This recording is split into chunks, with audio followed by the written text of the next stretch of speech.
Bonjour, bienvenue à tous, bienvenue dans l'interview Gestion de fortune. On va s'intéresser aux actifs non cotés qui ont le vent en poupe actuellement et peut-être plus encore que d'habitude avec la volatilité sur les marchés. On va justement poser la question de l'actualité des actifs cotés à Eric Hainaut. Bonjour Eric. Bonjour Fabrice. Vous êtes responsable relations partenaires chez General Investments. Tout à fait. Bienvenue à vous et vous êtes venu en compagnie de Grégory Fab. Grégory, bonjour. Fabrice.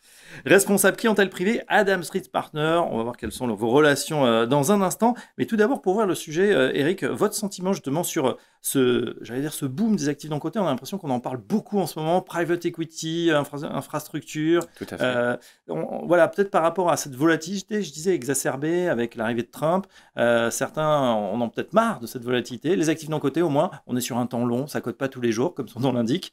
C'est quelque part rassurant et puis avec des perspectives intéressantes. Exactement. Fabrice, vous avez quasiment tout dit, donc je vais presque arrêter maintenant. Greg, merci. Non, je voulais savoir si c'était très bien. Si Non, c'était tout une fait. intuition ou vous voyez ça sur le terrain. Alors, c'est exactement ce qu'on ressent sur le terrain. C'est vrai que maintenant, l'offre actif réel, notamment chez General Investment, ça fait partie des choses qu'on met en avant depuis 3-4 ans, même un peu plus. Et en l'occurrence, vous le dites très bien, la volatilité est beaucoup moins importante sur ce type d'investissement et sur ce type d'actifs par rapport aux actifs, on va dire, liquides.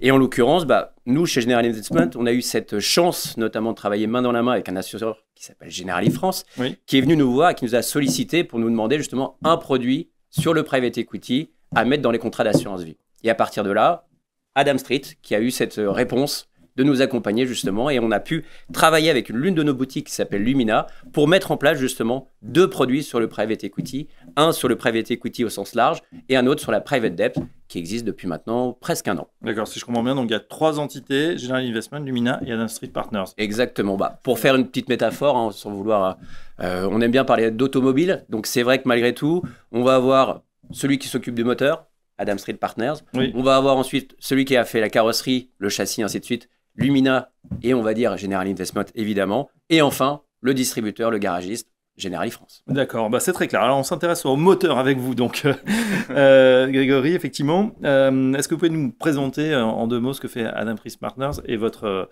valeur ajoutée? Bien sûr. Adam Street Partners, on est un acteur du private equity maintenant depuis plus de 50 ans. On a commencé en 72 aux États-Unis et maintenant, depuis, on s'est bien réparti à travers le monde avec plus de 13 bureaux dans le monde. On est concentré sur les marchés privés à travers le private equity et la dette privée, avec, de par cela, une spécialisation sur le marché intermédiaire du LBO.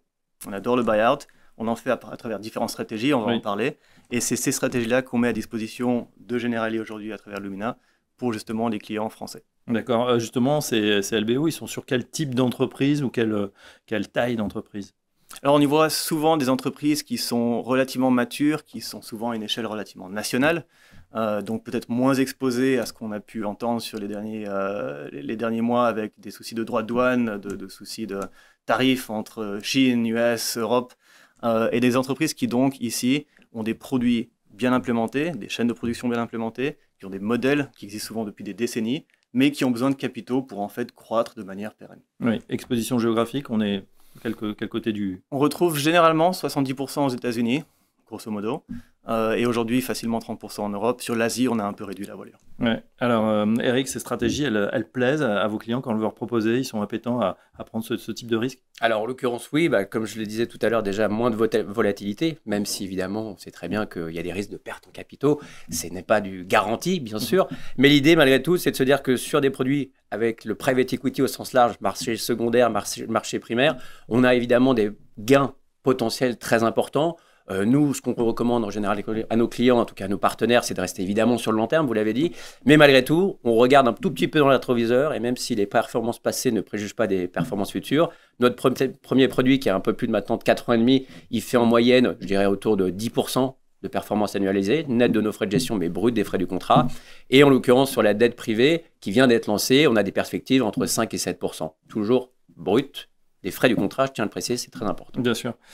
Concernant, bien sûr, la conjoncture économique, c'est un petit peu compliqué en ce moment.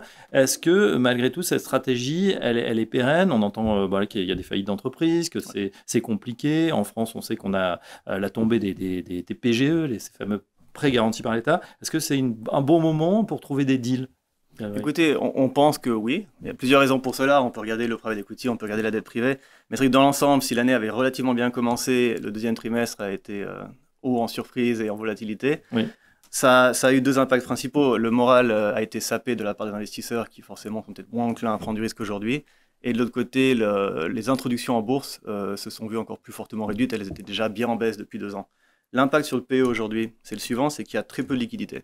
Donc on voit très peu d'échanges d'entreprises. Les entreprises tendent à être privées pendant plus longtemps et en main privée pendant généralement 5, 6, 7 ans, ça peut varier.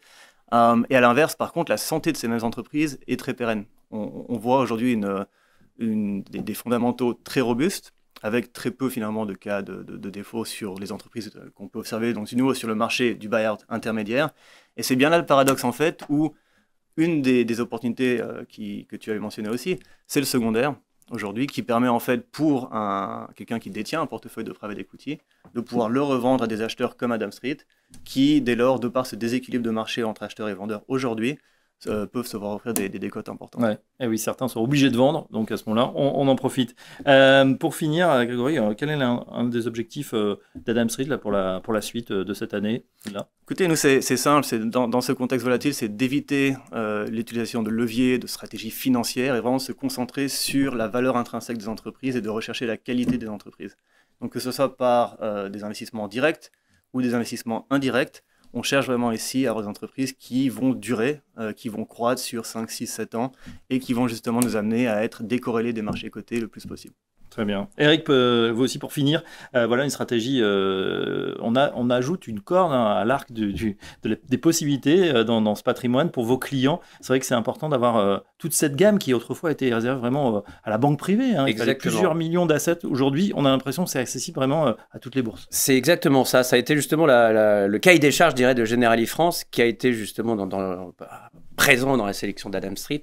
Et en l'occurrence, ça a été de pouvoir dire, voilà, cette classe d'actifs qui était réservée aux institutionnels, vous l'avez dit très bien, aux banquiers privés, on va dire aux grandes fortunes, c'était de pouvoir le démocratiser. Et c'est pour ça qu'on a fait 2 produits qui ont justement pas de minimum d'investissement, pas de frais d'entrée, pas de frais de sortie, des périodes de temps qu'on recommande évidemment long, comme je le disais tout à l'heure. Mais voilà, c'est l'avantage de pouvoir travailler avec une société comme Adams Street, qui est justement reconnue sur la place et qui nous a fait l'honneur, je dirais. Et même, je le dis. C'était la nôtre. Non, mais je le dis toujours que c'est un honneur que vous nous avez fait d'ouvrir votre portefeuille parce qu'ils gèrent un peu plus de 60 milliards de dollars sur cette activité-là. Ouais. Et en l'occurrence, on est ravis de travailler avec eux pour proposer des solutions diversifiées à nos partenaires. Et ben voilà, pas la peine d'avoir des millions ou des milliards pour y accéder. Donc l'alliance Generali Investment, Adams Street et Lumina. Donc merci à vous deux pour mettre du private equity dans votre portefeuille. Eric Hainaut, merci, responsable de relations partenaires chez Generali Investments, et Grégory Fabre, responsable de la clientèle privée chez Adams Street Partners. Messieurs, merci et à très bientôt sur Gestion de Fortune.